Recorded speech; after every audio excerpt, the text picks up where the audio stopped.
Takribani siku mbili tumekuwa hapa jijini Arusha kwa mkutano muhimu kabisa wa kukijanisha Tanzania, lakini kwa namna ya pekee kabisa kukijanisha mkoa wa Kilimanjaro, mkoa wa Arusha na mkoa wa Manyara. Muunganiko huu umetokea kutokana na hitaji la kuhifadhi mazingira ambalo kidunia na hata kiinji ni tatizo kubwa, ni changamoto kubwa kutokana na mabadiliko ya tabia nchi.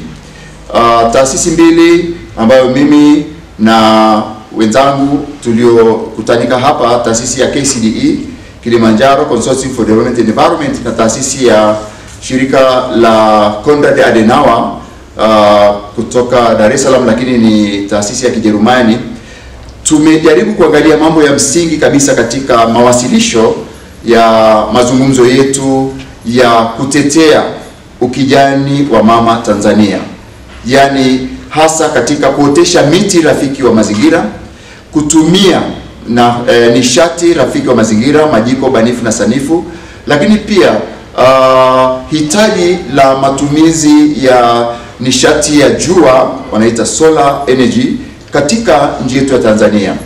Je, kwa nini tunahangaika kutafuta hayo?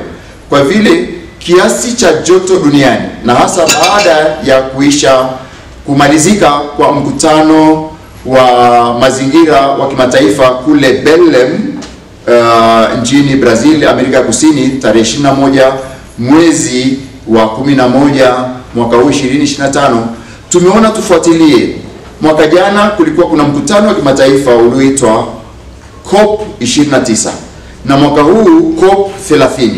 Je, kuna mwingiliano gani? Kuna mafanikio gani katika mikutano hiyo? Na sisi kama wadau na wataalamu wa mazingira tunajaribu kufuatilia mwendelezo na mafanikio ambayo tunaweza tukayafanya sisi kama wadau wa mazingira katika mikoa yetu, hasa Kilimanjaro, Arusha na Manyara, na kwa Tanzania. Kwa hiyo hapa tumezingatia zaidi kuangalia mambo ya msingi. Katika wasilisho la kwanza tuliangalia umuhimu wa kuotesha miti rafiki wa mazingira. Tunaelewa kabisa miti ni mapafu ya dunia. Katika miti tunapata hewa ya oksijeni, katika miti tunapata maji, katika miti tunapata nishati, katika miti tunapata dawa, katika miti na misitu tunapata vifaa na rasilimali za ujenzi, katika miti tunapata dawa mbalimbali na ufugaji, uchumi, lakini katika miti tunapata mbao zinazotengeneza majeneza yetu. Kwa hiyo miti ni mapafu na ni rasilimali ya dunia. Lakini katika wasilisho la pili tuliangalia kitu kinachoitwa kwa kitaalamu carbon credit. Yani ni kwa namna gani tunaweza biashara ya hewa ya ukaa ikawa na manufaa kwa Tanzania katika kupunguza athari za mabadiliko ya tabia nchi na ongezeko la gesi ya kaboni inayoharibu yale matabaka makuu manne ya dunia. Tabaka la juu kabisa, tabaka la hewa, linaitwa atmosphere. Tabaka la pili ukishuka chini, tabaka la bioanuai, viumbe hai, mimea, wanyama, misitu na kadhalika, linaitwa tabaka la biosphere. Tabaka la chini la maji, bahari, maziwa, mito, chemchemi linaharibika, linaitwa hydrosphere. Na tabaka la chini kabisa la miamba nalo limejeruhiwa. Kimsingi tunasikia na tunaona kwamba vazi la mama dunia, Baba Mtakatifu Francisco katika andiko lake la Laudato Si, na mwaka huu tumeadhimisha miaka 10 ya mambo mawili ya msingi kabisa. Ndio maana tumekuwa na mkutano wa muhimu kabisa hapa Arusha. Tumekuwa na miaka 10 ya andiko la Baba Mtakatifu la Laudato Si la kutunza dunia, lakini miaka 10 ya mkataba wa mabadiliko ya tabia nchi uliofanyika katika jiji la Paris kule Ufaransa. Kwa hiyo tumeona mambo ya msingi kabisa, tunawezaje kuchukua changamoto ya hewa ya ukaa inayoongezeka katika matabaka hayo kuifanya ni fursa. Kwa hiyo kuna biashara ya kuuza hewa ya ukaa. Lakini tukaona pia sasa katika sio tu nadharia jinsi majiko banifu na sanifu katika taasisi ya Kamatech, taasisi ya serikali, majiko yale yana viwango, na tukahamasishwa kuyatumia ili watu waweze kutumia kuni chache, rasilimali kuni au rasilimali mkaa chache zaidi, kuweza kupunguza ongezeko au uwayo wa kuharibu dunia kwa kuzalisha hewa ya ukaa katika kupika, katika shughuli mbalimbali, hasa za kuandaa chakula, kuandaa mambo gani katika upishi.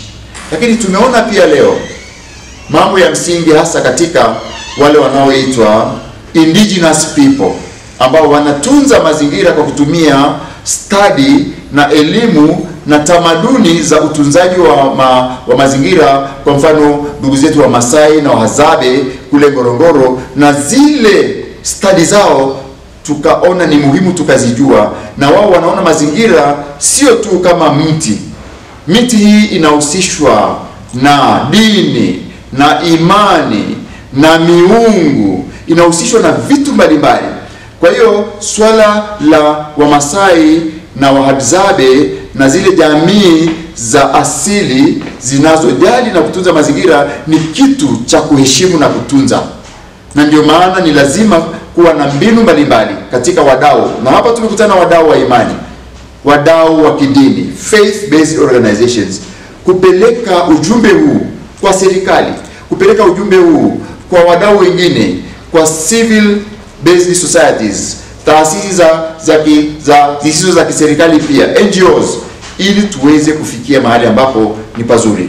Na mada ya mwisho ambayo nimetoa, mada ya pili katika warsha hii, katika mkutano huu, mada ya nini kifanyike. Kuna juhudi zinazofanyika, lakini kuna saratani zinazozuia juhudi binafsi na juhudi za pamoja za kuleta mabadiliko chanya ya kukijanisha Tanzania, ya kukijanisha Kilimanjaro, ya kukijanisha misikiti, ya kukijanisha makanisa na sehemu mbalimbali. Tuelewe kwamba taasisi za kidini, kama tulivyoalika, taasisi za kidini zina added value katika kutoa nafasi ya mafundisho ya elimu ya kimungu na elimu dunia, elimu ya mazingira, na kuleta mabadiliko makubwa na haraka zaidi. Duniani leo hii kuna zaidi ya makanisa milioni 37. Kuna zaidi ya misikiti milioni 7. Kuna zaidi ya mahekalu mamilioni na mamilioni. Kwa hiyo tunapotumia platform au nafasi hizo, tunakuwa tumefikia mahali ambapo ile mrejesho chanya na matokeo chanya yanakuwa ni haraka, lakini si tu haraka, lakini ambayo ni endelevu, sustainable results na communities. La mwisho ni kuona pia sasa tunawezaje kuzuia zile saratani za kukatishana tamaa, na nimeorodhesha kama saratani 4. Tunaweza tukafundishwa vizuri kama hapa tulivyofundisha, mtu akarudi lakini akawa na ile saratani inayoitwa mbuni mjinga, saratani au ugonjwa wa mbuni mjinga. Mbuni akiona hatari anaficha kichwa chini. Wewe na mimi tukiona mabadiliko ya tabia nchi, tusifiche kichwa chini, tutafute suluhu au majibu na majawabu ya kuzuia yasiendelee. Manake yakiendelea na haribu rasilimali na tunakuwa tunavikosea vizazi vijavyo. Lakini kuna saratani nyingine, ugonjwa mwingine unaitwa ugonjwa wa ugeugeu, kinyonga kingeugeu. Tunaongea hapa, tunakubaliana, tunaweza tukafanya mambo 1, 2, 3 mazuri ya kubadilisha majangwa, ya kubadilisha kukosekana kwa maji katika Tanzania sehemu mbalimbali, ya kubadilisha ongezeko la joto katika miji na mikoa yetu. Lakini baada ya hapo mtu anabadilika, anasema sioni sababu. Kumbe ni vizuri elimu, na tunasikia maandiko matakatifu yanasema watu wangu wanaangamia kwa kukosa maarifa. Hosea 4:6. Hosea 6:4. Kwa hiyo maarifa, knowledge is power. Na maarifa ya elimu ya mazingira, elimu ya mabadiliko ya tabia nchi, elimu ya nishati mbadala, elimu ya kuleta matumaini mapya katika uharibifu wa mazingira ni muhimu. Ndio maana maandiko matakatifu, kitabu cha Mwanzo sura ya 1 aya ya 31, tunasikia mwishoni, Mungu akaona kila kitu alichokiumba ni chema. Mungu angerudi leo, Yawe Ebeneza Subhana, Allah wa kibagu, akarudi leo, Mungu wa Israeli, wa Yakobo, wa Isaka, Mungu wa Afrika, Mungu wa wana wa ulimwengu, Mungu tunayemheshimu na kumwogopa, akirudi leo atakuta, je, kila kitu alichokiumba ni kizuri? Jangwa la Sahara Mungu alivyoumba dunia alikuwepo, lakini limeendelea kutokea na kukua. Ongezeko la joto asilimia jotoridi 1.5 hadi 2 dunia ilipoumbwa. Ndio kuna ongezeko la joto hata kama hakuna magari na uharibifu wa mazingira, lakini sio kwa kasi hiyo. Kwa hiyo viwanda na ule uwayo wa ongezeko la joto, ongezeko la plastiki, ongezeko la maradhi, ni athari za shughuli za kibinadamu zaidi.